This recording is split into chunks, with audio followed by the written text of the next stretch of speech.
Mañana es el parcial de epistemología, así que les dejo un resumen con todo lo que vimos hasta ahora. Introducción a la epistemología. Estuvimos hablando sobre el Círculo de Viena, más específicamente los errores de la metafísica y cómo se utiliza el lenguaje en la metafísica para engañarnos y pensar que realmente son teorías científicas válidas. Y no se mareen, metafísica no quiere decir nada cuántico ni nada. La metafísica, en términos epistemológicos, no es nada más ni nada menos que algo incomprobable, que no puede determinarse si es verdad o mentira. ¿Por qué? Ya paso a decir. Bueno, primero que nada, por una vinculación estrecha al lenguaje tradicional. ¿A qué me refiero con esto? Uno, cuando quiere explicar una frase metafísica o un enunciado para hablar con mejores términos metafísico, tiene que determinar. Cada persona puede tener un resultado distinto a pensar un enunciado metafísico. Cada persona, si yo te digo una frase que tiene intenciones metafísicas e intenciones de no aportar un valor científico, sino de convencerte de algo porque a mí me parece y es mi opinión, no voy a buscar que se encuentre una verdad o una mentira acerca de eso. Voy a buscar que simplemente compres mi discurso. Y en eso, la metafísica aprovecha las falencias del lenguaje. ¿Cómo lo hace? Bueno, entreverando palabras. Por ejemplo, los sustantivos. Los sustantivos los tenemos como nombres propios o cosas. ¿Ok? Pero ¿qué pasa? Por ejemplo, hay sustantivos que no son cosas, que no existen, que no son palpables para los sentidos. Ejemplos son, por ejemplo, los sueños, la amistad. Son sustantivos. Sin embargo, no son cosas palpables. Pero la cosa está es que esos sustantivos, o sea, y el problema de que el léxico tenga sustantivos, es que hace que esos sustantivos, que no son cosas, se transformen en cosas. Estamos cosificando a las palabras. Por ejemplo, la vida. La vida no es una cosa, no existe una vida y vos tocas la vida y yo qué sé, la vendés. No. Pero se usa gramaticalmente como si existiera esa tal cosa que se llama vida. Entonces le podemos dar vida a algo que, por ejemplo, no lo tiene. Por ejemplo, un dios. Esto quiere decir que estamos condenados gramaticalmente a cometer este error, porque el lenguaje nos hace ver a cosas, en base a los sustantivos, como cosas únicas, ¿entendés? Y realmente el amor no es algo único. Vos sentís amor de una forma, yo siento amor de otra forma, y todo el mundo tiene su propia versión de lo que es el amor. Todo el mundo tiene su propia versión de lo que es un dios, por ejemplo, ¿entendés? Sin embargo, el léxico hace que seamos presos de ver eso como una cosa fija, cuando es un concepto mucho más amplio. Y ese es el problema. Cuando alguien ataca metafísicamente con una pregunta que está bien redactada gramaticalmente, cuando uno busca responderla, no tiene una respuesta ni única, ni clara, ni comprobable. Eso lo hace metafísica. Eso lo hace no empírica. Y si no puedo comprobar la existencia o la no existencia de esa cosa, entonces es una palabra que simplemente es léxico. No puede ser una cosa. Es simplemente un sustantivo. Todo esto son los errores de la metafísica. Ese era el primero, el tema del léxico. Ahora vamos con el segundo, el pensamiento.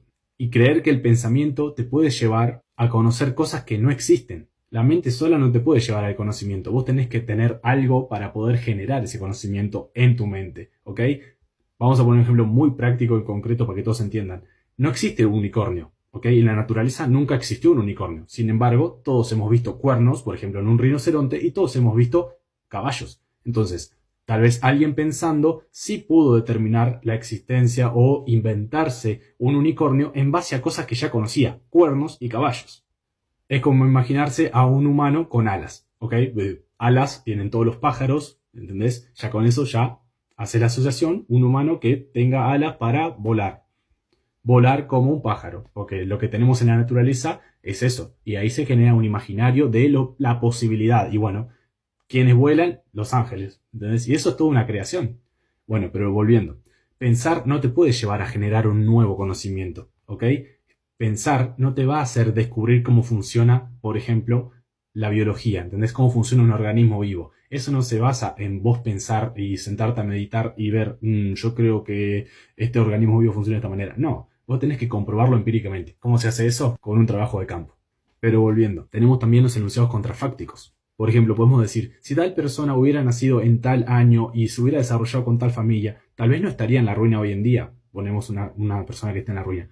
Y bueno, pero si hubiera nacido en tal cosa, entonces vos no podés enunciar eso ni comprobarlo porque es eso mismo, es incomprobable. Vos no podés viajar en el tiempo y hacer que nazca esa persona en ese lugar, momento y contexto que vos querés que nazca para ver si pasa eso. Entonces, como es incomprobable, es un pseudo problema. Y el significado de una proposición se le da cuando tiene un método de verificación que lo hace factible, sea verdad o no. Para que un enunciado sea significativo, necesita contraponer un mundo en el que exista o no esa realidad que plantea. Si no cambiaría nada en el mundo y no es verificable, entonces es metafísica. Si algo es verdaderamente empírico, o sea que se puede comprobar, Va a tener cosas verdaderas y falsas. Es parte del conocimiento científico. El conocimiento científico suele fallar. Y eso es parte del proceso científico. Prueba, error, prueba, error. Lo malo de que algo no pueda ser verdadero o falso es que no se puede discutir, ni comprobar de una manera empírica. Entonces carece de sentido cognitivo y de método de verificación. El Círculo de Viena decía que todo lo empírico debe estar basado en la experiencia. O sea, algo para que sea verdadero o falso y considerado ciencia, tiene que basarse en una experiencia. La única ciencia que se salva de esto es la matemática. La matemática es algo creado por nosotros mismos para comprender algo que ya está establecido. Por ejemplo, un triángulo. Un triángulo, vos lo creaste vos. La figura del triángulo la creó el humano para darle explicación y para generar cosas, por ejemplo, como la arquitectura. El día de hoy no podríamos tener arquitectura si no fuera porque a alguien se le ocurrió hacer matemáticas, hacer geometría y eventualmente generar la forma del triángulo. Es una herramienta que nos facilita la vida y se utiliza en prácticamente todas las ciencias factibles. En la química se utiliza para la fórmula, en la física se utiliza, por ejemplo, para medir la velocidad, en la biología incluso se mide con estadísticas, en las ciencias sociales lo mismo y en comunicación lo mismo, estadísticas.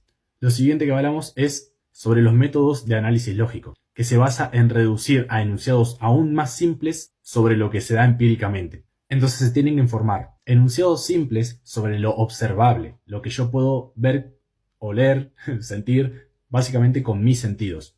Y esta discusión de los sentidos, vos me vas a decir, pero Descartes decía que los sentidos te pueden fallar porque tal vez hay un genio maligno detrás. Bueno, yo te pregunto, ¿qué cambiaría si hay un genio detrás? ¿Yo dejo de percibir la realidad como es? No, si hay un genio detrás no me importa, porque al fin y al cabo la realidad la voy a seguir percibiendo igual, la seguimos percibiendo igual después de millones de años de evolución los seres humanos. Entonces eso es un pseudo problema. Realmente no importa si hay un genio detrás mío que me manipula la cabeza y me dice, vos estás viendo mal, vos estás sintiendo esto de una forma que no es, una textura equivocada.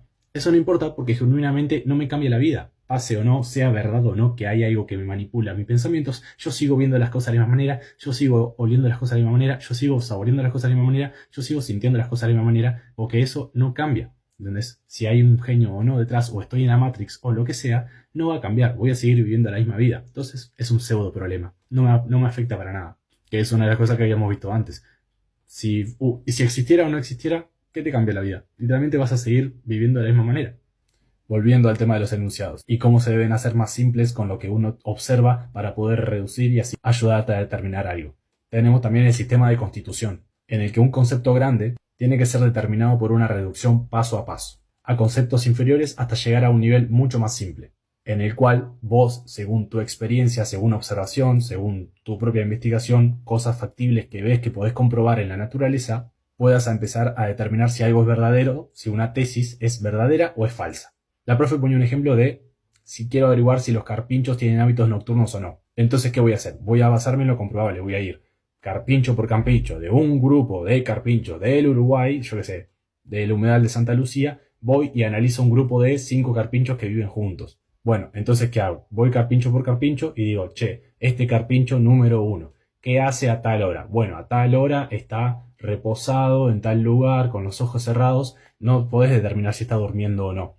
No podés decir si tal vez está meditando, tal vez está descansando la vista. Vos lo único que tenés que hacer es lo que se ve, no podés determinar si está durmiendo o no. Que después por otra cosa, me parece sí, las pulsaciones por minuto del corazón pueden determinar si alguien está durmiendo o no, genial. Pero eso también es con otros métodos para también analizarlo y eso es también otra observación empírica. ¿Por qué? Porque el marcapasos que le pones al carpincho te va a decir cuántas pulsaciones por minuto tiene y cuándo está durmiendo y cuándo no.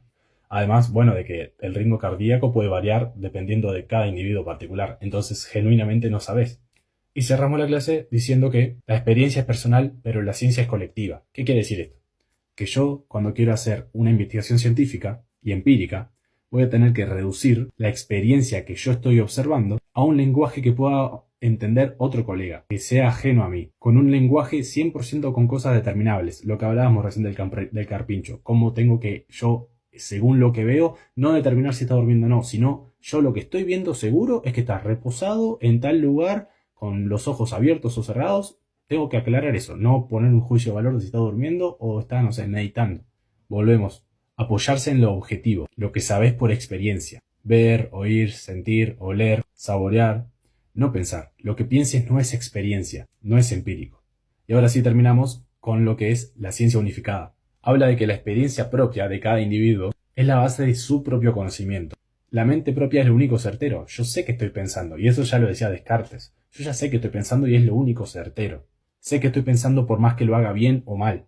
Lo que es incierto es saber qué va a pensar el otro. El otro es una persona distinta a mí y puede pensar distinto. Y aún más difícil determinar en ciencias sociales cómo va a pensar un grupo de gente grande, una masa de gente.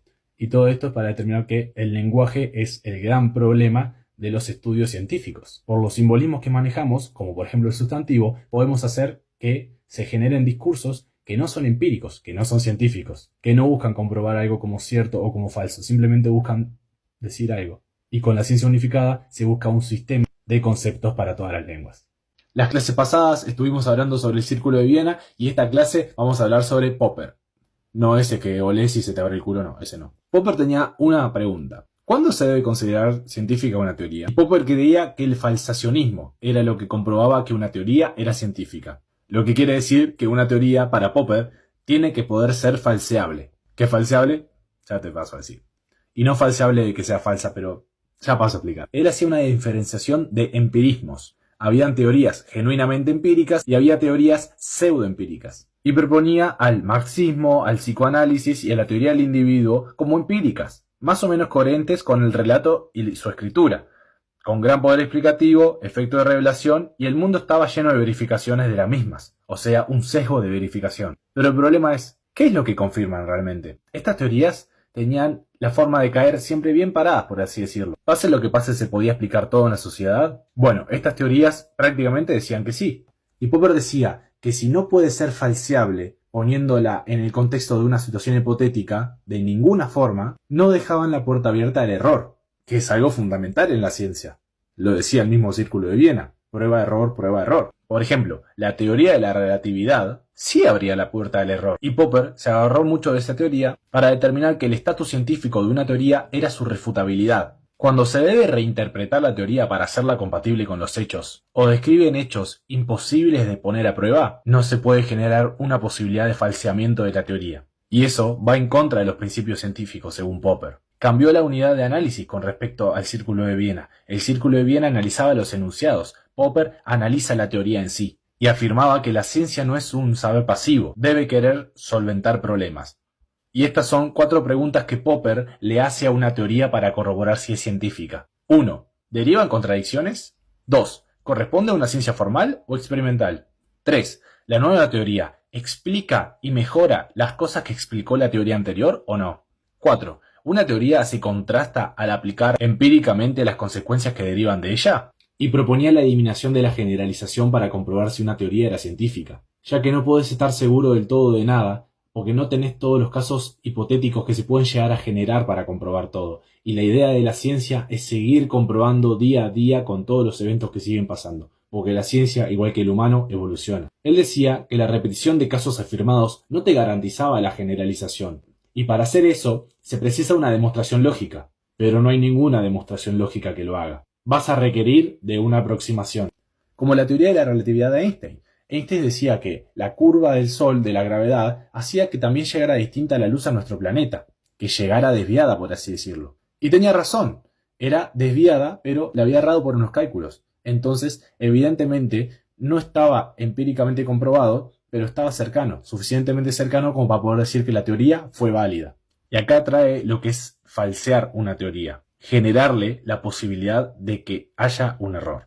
Un enunciado observacional lógico es incompatible con ella, entonces, en caso de ese enunciado ser verdadero, falsearía la hipótesis. Pero, ¿por qué deben ser falseables? Porque si no, el mundo podría tener cualquier propiedad y evitaría constantemente entrar en conflicto con los enunciados científicos, ignorando una realidad hipotética en la que pueda llegar a ser factible una teoría. Todo esto es la diferenciación entre el método inductivo que proponía el Círculo de Viena. Un montón de casos pueden justificar la generalización contra el método del falsacionismo, propuesto por Popper, el cual dice que un solo caso puede derrumbar toda la generalización. ¿Cómo se experimenta para llegar a determinar que algo no puede ser falseable? Bueno, con experimentos cruciales que lo demuestren. Tenés que provocar constantemente experimentos que pongan a prueba tu teoría, si no, deja de tener sentido hacer una teoría si no la vas a poner a prueba las veces que sea necesaria para comprobar que es verdad. Normalmente se hace un pronóstico. Cuando más acertado sea ese pronóstico, poniendo más información y arriesgando más a que haya más posibilidades de que tu teoría sea falseable, más cerca vas a estar de que tu teoría sea empíricamente científica. O sea, que sea genuinamente empírica. Y esto es un problema también, porque si llega a no aparecer un contraejemplo, que sería algo que falsearía tu teoría, cabría la posibilidad de que genuinamente no tenés los medios para averiguar si esa contrapropuesta está ahí o no, y nunca podrías determinar a una teoría como verdadera. Una teoría puede ser falseada y seguirse aplicando y teniendo vigencia. Solo debería reformularse la teoría. Pero en el caso de haber un contraejemplo, se debe abandonar la teoría. Y el caso de no encontrar contraejemplos puede pasar también por mala praxis perfectamente. Entonces vos tenés que encontrar alguno. Una crítica a Popper es que los contraejemplos pueden no encontrarse por mala praxis. Eso no falsea una teoría. Simplemente no se tienen las herramientas para llegar a él. Pero Popper no se compromete con lo verdadero. Lo mejor que podés concluir es que tu teoría está corroborada, que vas a estar más cerca de la verdad, pero nunca seguro al 100%. Porque eso eliminaría la discusión de una teoría. O sea, eliminaría la tarea principal de la ciencia y así con ella la ciencia misma. El Círculo de Viena decía que las verdades y el conocimiento se acumulaba. Popper no. Quizás mañana tu teoría sea refutada. Seguimos con Popper, más que nada sobre el concepto de progreso y unas críticas hacia él. Primero dimos un pequeño repaso de lo que habíamos dado en la clase anterior y hablábamos de que una teoría es más científica cuando tiene menos probabilidades de suceder. Mientras más características específicas le pongas a la teoría, más va a ser improbable. Pero de probarse, estaría acercándose más a la verdad. Y para ser genuinamente empírico, debería haber una posibilidad de falsabilidad. Y decíamos que en la inducción no existe una conclusión categórica, solo eran confirmaciones parciales. Y también decía que de enunciados particulares no se podía resolver ninguna ley universal. Una de las principales críticas a Popper es que era muy normativista. Decía y pensaba constantemente en cómo debe ser la ciencia. Y la ciencia no debería ser tan complicada. Básicamente quería encasillar la ciencia en algo cada vez más pequeño. Después hablamos del modus tollens, que ahí pila de gente se reconfundió, empezó a flipar, hubo 50.000 preguntas y es muy simple realmente. El esquema es, si sucede P, sucede Q. Y la otra información que te doy es que no se da Q. Esas son las únicas informaciones que tenés. No hay más variables, no hay posibilidades extra. Si la información que tenés es que si se da P, se da Q y no se dio Q, entonces no pasó P tampoco. El principal problema yo creo que fue cuando la gente lo empezó a concreturizar, a poner concreturas. Por ejemplo, te digo, si llueve, hacemos tortas fritas, ¿ok? Y esa es la información que hay. ¿Sacás? No hay más. Yo te digo, hoy no llovió, entonces no hacemos tortas fritas. Ya está, es tan simple como eso. Donde ahí la gente empezó a decir, pero podemos hacer igual aunque no llueva. Sí, obvio que podés, pero esa información no te la estoy dando. O sea, vos tenés que deducir en base a la información que tenés. Es una conclusión irrechazable. Se cumple una estructura y si aceptás esa estructura y esa información, se puede deducir la consecuencia. Porque yo en ningún momento te dije que no sucedía P, ¿ok? Lo único que sabés es que, por ejemplo, en el caso de la torta frita y si llueve, lo único que sabés es que no hicimos tortas fritas, ¿entendés? Con esa información, yo entiendo que vos vas a decir, pero tal vez no hicimos tortas fritas porque, no sé, no nos pintó. Bueno, esa información no está. Yo lo que te digo es, si llueve, hacemos tortas fritas. Si no hicimos tortas fritas, ¿qué pasó? ¿No llovió? Tan simple como eso. O no pasó lo de las tortas fritas, entonces no está lloviendo. La única información que tenés es esa. Y bueno, ese era el caso en el que podías saber una u otra cosa y llegar a una conclusión. ¿Y por qué decía que esto lleva a confusiones? Porque, por ejemplo, después está el otro método, que es, sucede P, sucede Q. Y no sucede P. Entonces no se da Q. Pero eso es un problema. ¿Qué pasa en este caso? Si sucede P, sucede Q. Pero en este caso la información que te doy es que no se da P.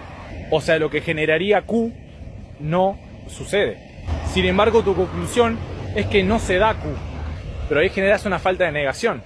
Porque podría perfectamente darse Q sin P. No tenés la información de qué pasa si P no existe, si P no sucede, ¿entendés? Entonces no podés saber si el Q depende estrictamente de la P o no. En el caso anterior, eso es verdad, porque si se da P, siempre se iba a dar Q. Eso es lo que te dio de información. Entonces podías saber que no se da P, porque no se dio Q. Sin embargo, en el otro caso, sucede P, sucede Q, esa es la información primaria, es que es la estructura, por así decirlo, y te dicen que no se da P, pero vos no sabés lo que genera P y no sabés si Q no se genera sin P.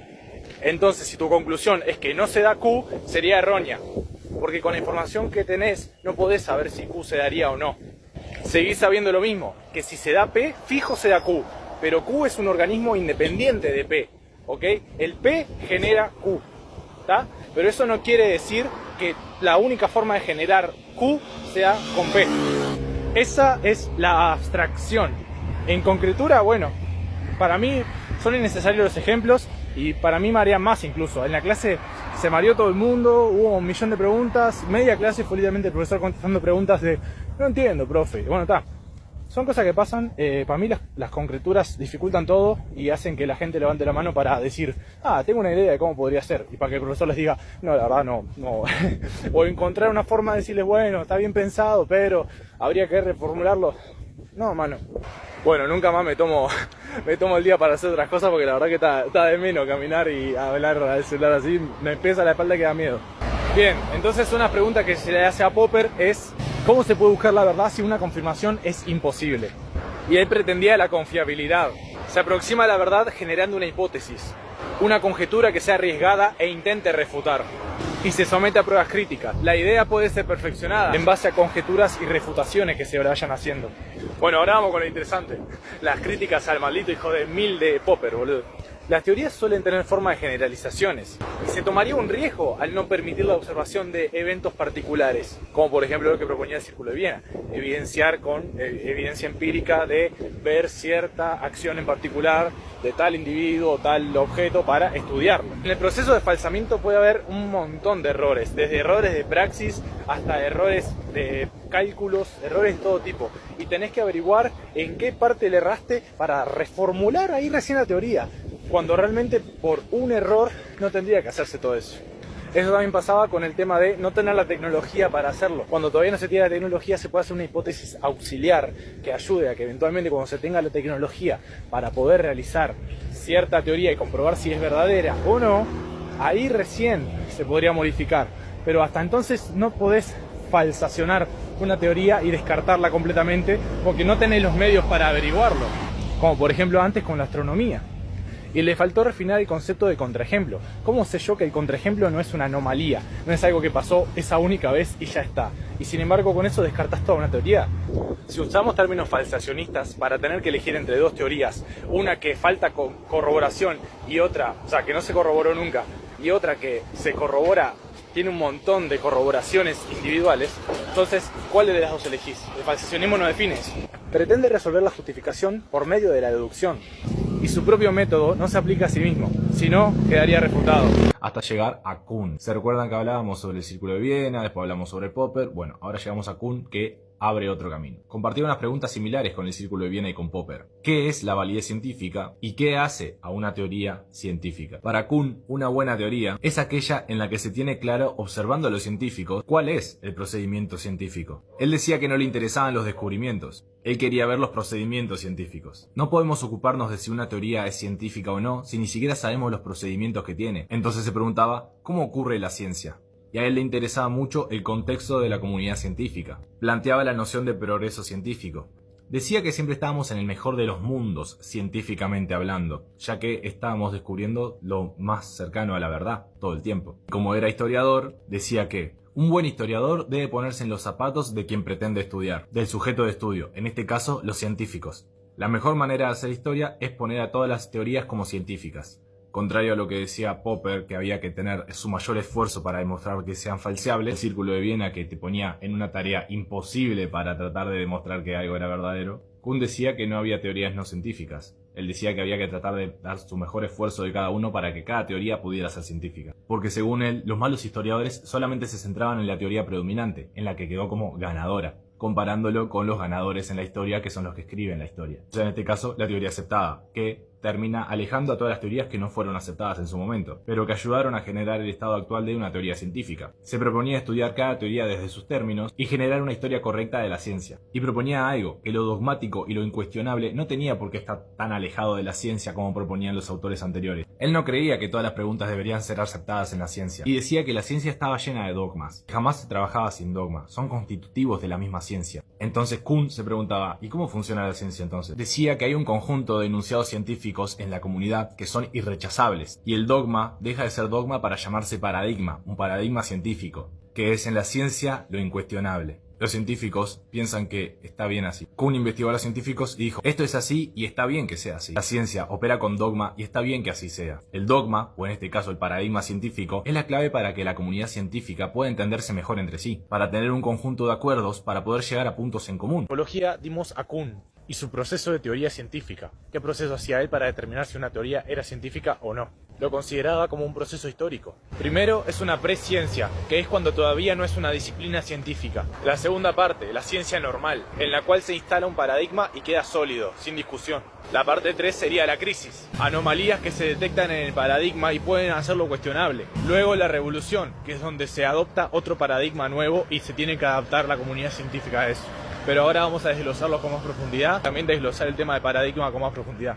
Hay que considerar que para Kuhn el paradigma es la clave fundamental para significar a la ciencia. En la presciencia se da una lucha entre las diferentes escuelas. Es el periodo como tal en el que todavía no existe la disciplina científica. Acá un segundo para recalcar que no habla de toda la historia de la ciencia, habla de la creación de cada ciencia particular. El periodo prescientífico es determinado por la discusión entre corrientes distintas de pensamiento, en el cual todavía está todo por decidirse, y cada grupo o escuela intenta imponer su punto de vista. En este caso se trata de imponer el primer paradigma para una ciencia. Las escuelas tratarán de convencerte de las características del paradigma. Se necesita saber una metafísica particular, de qué está hecho el tipo de fenómeno que nos interesa, qué constituye nuestro objeto de estudio, cuáles son las piezas que vamos a analizar y utilizar. Y la decisión de empezar de esta manera con la presciencia se vuelve arbitraria, porque todo recurso vale para tratar de convencer al resto de escuelas que se unan a la comunidad científica. Ya no tiene que ser empírico. Luego de establecer la ciencia se va a trabajar con un solo paradigma de todos los que plantean las diferentes escuelas. En esta etapa todavía el debate es plenamente filosófico entre escuelas, no es un debate con argumentos detrás lógicos. Pueden tenerlos, obviamente no es que están bloqueados, pero no son meramente los argumentos lógicos los avalados. Y el objetivo de la presciencia es lograr un consenso para crear la comunidad científica. Después tenemos la segunda etapa de la ciencia para Kuhn, la ciencia normal, en la cual se aceptan las reglas, las posturas metafísicas, se adopta un paradigma y se crea una comunidad científica. Todo lo que se discutió en la primera etapa ahora ya quedó por sentado. Cuando se toma un paradigma, ya no puede estar más sin paradigma la ciencia. Tiene que sí o sí tener uno, aunque no sea el mismo con el que empezó. El profesor hace una acotación que también está bueno para entenderlo. La ciencia es monogámica y aunque se separe su pareja, siempre está con otra pareja, básicamente. Nunca está soltera la ciencia. Bueno, y hablamos muchísimo de paradigma, pero ustedes preguntarán, ¿qué es el paradigma? Ya vimos un poco de lo que era el paradigma en la clase anterior de Kuhn, porque le diferenciamos el paradigma y el dogma, pero no profundizamos en qué era realmente. Es un logro científico que también incluye una teoría, genera un logro abierto a discusión y genera una forma de ser aplicada para la ciencia. Normalmente los paradigmas se basan en ejemplos que salieron bien. ¿Se acuerdan lo que decía Popper de poner a prueba, poner a prueba? Es un caso de éxito y en el que toda la comunidad científica comparte. Y en el periodo de ciencia normal nadie niega el paradigma. Los miembros de la comunidad científica tratarán de entender su éxito y analizar cómo aplicarlo en cierta investigación particular, entender qué hay de brillante en el paradigma y aplicarlo. Un paradigma es la ontología de la ciencia, por así decirlo, lo metafísico de la ciencia. Un conjunto de reglas de qué puede y no puede hacerse y un conjunto de instrumentos que se utilizan en ciertas metodologías. O sea que el paradigma habilita elementos y niega otros. Se van a formar científicos enseñándoles el paradigma y de comprobar el manejo correcto y el conocimiento del paradigma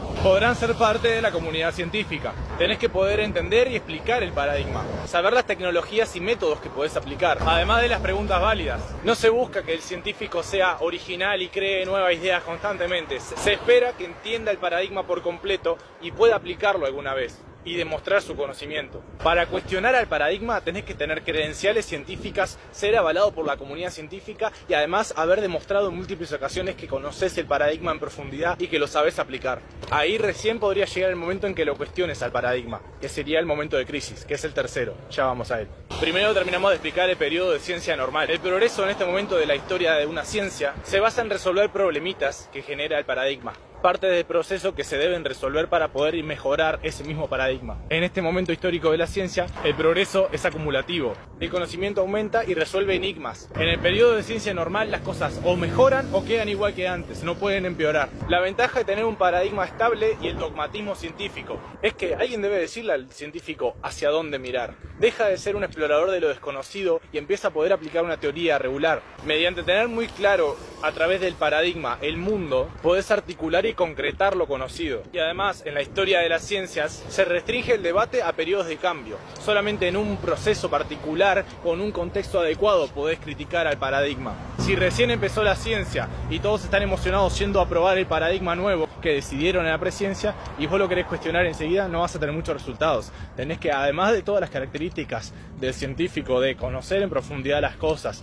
saber aplicarlos y todo eso, además de eso, tenés, y el respaldo de la comunidad científica, además de eso, tenés que hacerlo en un contexto en el que ya empiece a flaquear o haya muchas anomalías. Y estos periodos de cambio ocurren en la crisis. Es el lugar en donde se permite cuestionar el paradigma. ¿Y por qué se hace? Porque hay muchas anomalías. El paradigma ayuda a identificar las anomalías. Eso hace que el trabajo de la crisis sea dependiente sí o sí de la ciencia normal y de la presciencia. Una anomalía en lo establecido es la base para empezar a reformular, para darle innovaciones a la teoría. Un paradigma es necesario porque sí o sí te puede determinar cuando las cosas van mal, cuando las cosas se estancan y cuando las cosas están yendo bien.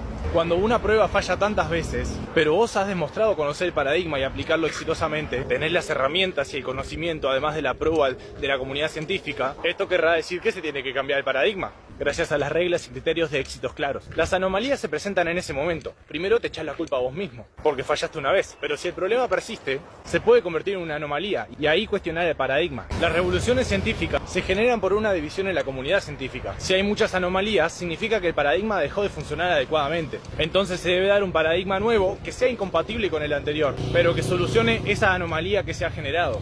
Y pasamos ahora sí a la revolución. Se instaura un nuevo paradigma, ya está. Cortaste. Y ambos paradigmas, el nuevo y el antiguo, son inconmensurables. ¿Qué quiere decir? Que no se pueden comparar entre sí. Los paradigmas sucesivos, al ser dos visiones distintas, no pueden aplicarse para la misma ciencia al mismo tiempo. Tienen que aplicarse una u otra, porque no podés recoger ni siquiera datos sin paradigma. Y no hay actividad en el mundo que nos pueda permitir conocer el verdadero.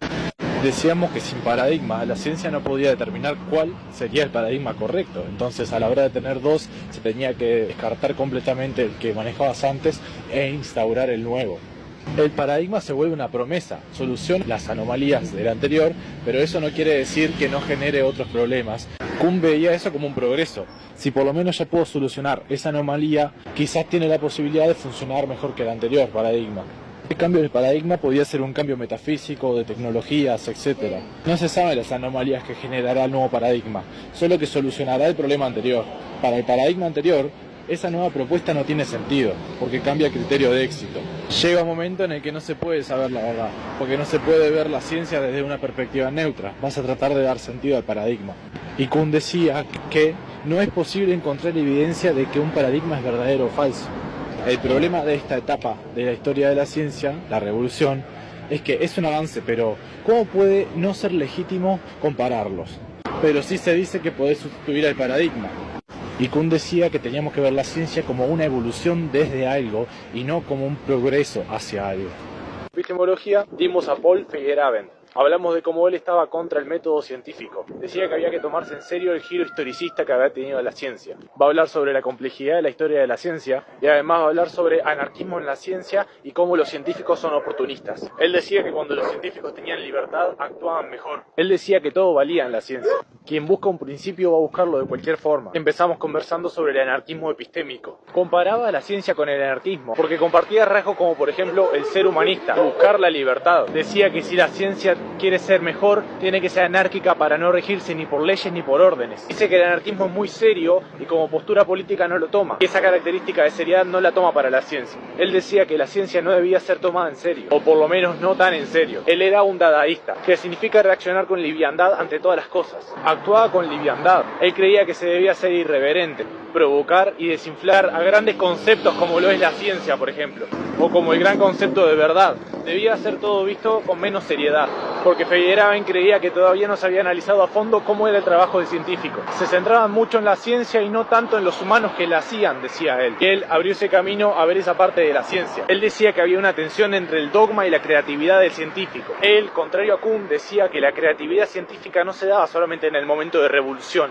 sino también cuando una ciencia estaba instaurada. En cualquier proceso de la ciencia se podía dar esa parte arbitraria, esa parte creativa, le va a decir Feyerabend. Él entendía que el pluralismo se dividía en dos pluralismos. pluralismos: el pluralismo metodológico y el pluralismo teórico. Él decía que no vamos a encontrar ningún método perfecto y que todos tenían límites. Diferentes necesidades requerían diferentes métodos. Él se preguntaba por qué una forma debe ser correcta y tenemos que rechazar las otras. Si funciona, funciona, no importa el método, porque se logró, entonces se juzga cuál es el mejor método después de hacerlo. Ponían un ejemplo en clase de los compañeros que decían que era más eficiente, si pintar con un pincel o tirar un tarro de pintura a la pared. Figueroa te va a decir, probá los dos, poné a prueba los dos.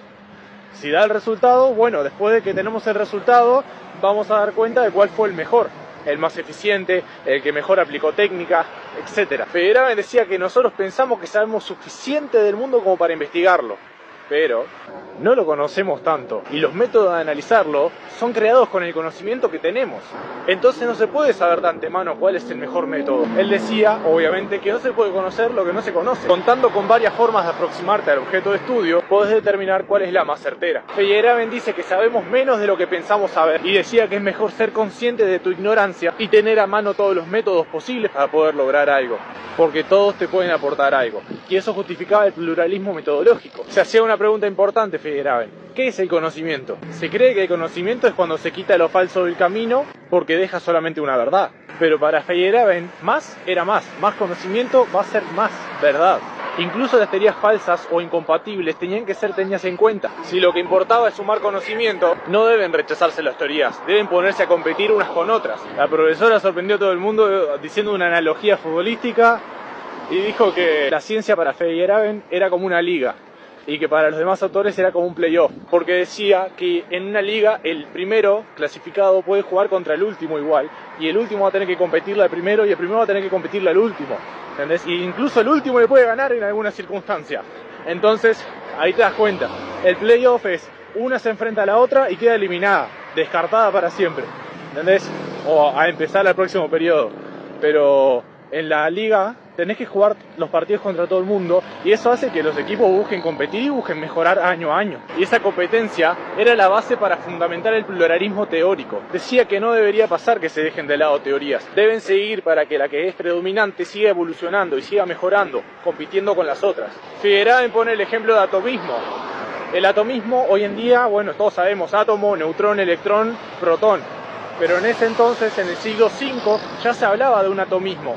Sin embargo, la teoría había quedado descartada, y después en el siglo XIX se volvió a tomar el atomismo, reformulándola evidentemente, pero seguía siendo una base parecida. Aunque haya algo que vaya bien, no debemos abandonar lo otro. Abandonar una teoría siempre sería prematuro. Si abandonamos una teoría, detenemos el crecimiento de la ciencia. Él decía que no hay ninguna teoría que termine de ser analizada, solo había teorías descartadas, y eso está mal, porque no puede haber ninguna ciencia que se termine de analizar. Una teoría se puede tirar por no poder ser interpretada o aprendida, por el contexto tecnológico y de conocimiento en el que se plantea. Entra todo, lo científico y lo no científico. Aún si es ficción te sirve porque te da creatividad. Él decía que no es necesario que algo sea científico para aportar a la ciencia. Cuando pensamos a la ciencia como práctica, debemos tomarla como pasado, presente y futuro. ¿Hay avance constante? Sí, pero no tiene por qué ser mejor que lo anterior. Tomá lo anterior en cuenta también para avanzar. Y decía otra característica anarquista. Decía que se debe remover la jerarquía porque empobrece la ciencia. Y había que diferenciar entre historia de la ciencia, filosofía de la ciencia y la ciencia misma. También hablaba sobre la contrainducción. Decía que si filosofar está mal, debemos filosofar para evitarlo. Feyerabend no estaba tratando de cambiarlo todo. Solo decía que se tiene que poder empezar a pensar que puede haber una ciencia sin metodología. Agarrar el manual del buen científico y tirarlo, no guiarte por lo establecido, ir contra lo inducido. Hablaba también de las hipótesis ad hoc, que creo que es algo en latín, pero básicamente nos dijeron que era hecho a medida. Son teorías científicas que se crean para resolver solo un problema en particular. Suelen introducirse para que no caigan teorías enteras que están bien planteadas. Sin embargo, está mal visto en la ciencia porque es un recurso arbitrario. Tal vez hoy en día no esté la evidencia disponible, pero tal vez en otra generación sí lo esté, así que no la tires. Como el microscopio, no están a simple vista las cosas que se ven en él, pero con esa evolución tecnológica de la óptica se pudo saber. Esa evolución y esa herramienta con un microscopio no se daría sin siquiera pensar que la evidencia puede estar ahí, entonces no podés descartarlo. Decía que siempre sirven las teorías, que no tenés que descartar ninguna. Hay cuestiones de poder dentro de la ciencia. Y decía que existían observaciones que no podían descubrirse sin alternativas que la contrastasen, y dejan de existir tan pronto se excluyen las alternativas. La teoría no va a caer por sí sola. Si no hay explicación alternativa, ¿cómo va a ser refutada? Los hechos están constituidos por teorías, no solo científicas, sino por interpretación natural también. Él decía que los hechos están constituidos no solamente por teorías, sino por una interpretación natural. Como los hechos están compuestos por la teoría, si no hay competencia, se va a mantener siempre la teoría. Los prejuicios no se justifican por análisis, se justifican por teorías que respaldan hechos. Es necesaria esta fricción para que la ciencia evolucione y no se quede como un dogma. Nuestro lenguaje hace que la interpretación sea algo natural, pero la interpretación científica de un hecho debe ser a través de una teoría. Una verdad que opera sin freno ni equilibrio es como un tirano que hay que derrocar. Debe haber un contrapeso. Cualquier cosa puede servir para derrocarla. Siempre debe haber variedad para generar equilibrio y una idea de igualdad en las tradiciones. Una sociedad verdaderamente libre es en donde todas las tradiciones tienen potestad para participar de la ciencia y encima poder ser elegibles. Si no tiene contrapeso, la ciencia se va a volver un tirano. Tiene que sí o sí mezclarse con otras tradiciones. Y él decía que le debemos a la ciencia la liberación de los dogmas, pero que no debía volverse un dogma ella también. Toda tradición puede ser un tirano, como también puede ser liberadora. El poder oprime, por eso se debe distribuir. Él pensaba que en la sociedad que estudió, 1985, Estados Unidos, había mucha fuerza de la ciencia. Ahí nos pusimos a debatir y yo dije en clase realmente que por el círculo que se rodearía esta persona, muy intelectual, obviamente va a tener la ciencia muy presente, pero realmente en Estados Unidos en esa época la religión era muy fuerte, sigue siendo fuerte hasta hoy en día. Otras tradiciones siguen estando por delante. Pero él decía que se había vuelto muy fuerte y entonces también se había vuelto dogmática. E igual visto así, los que son muy cercanos a la ciencia y por ejemplo crean los discursos de explícame científicamente cómo Dios existe. No, o sea, no te tiene por qué explicar porque es un dogma. Decía que para resolver esto la ciencia tenía que distribuir el poder entre las distintas tradiciones de la sociedad. Decía que había un prejuicio contra lo primitivo, contra las comunidades indígenas, por ejemplo. Y en eso tenía mucha razón. Acá tocaba una fibra importante. El conocimiento científico es eurocéntrico. Por eso se tiene prejuicio a tradiciones originarias. Porque son las tradiciones de las personas originarias que vinieron a colonizar los europeos. Entonces, por eso es eurocentrista y además de eso es colonialista. Todo se vuelve un prejuicio eurocentrista. También tocaba otra fibra importante.